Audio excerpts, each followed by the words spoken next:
John மாதிரி ஒரு மிருகத்தோட முதுகுல குத்திட்டீங்க. அவன் வேண்டான்னு சொல்லிட்டு போன வாழ்க்கைக்கு அவனை மறுபடியும் கூட்டிட்டு வந்துட்டீங்க.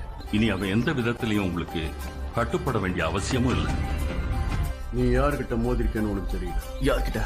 கை வச்சது சாதாரண ஆள் மேல இல்ல, ஜான் விக்.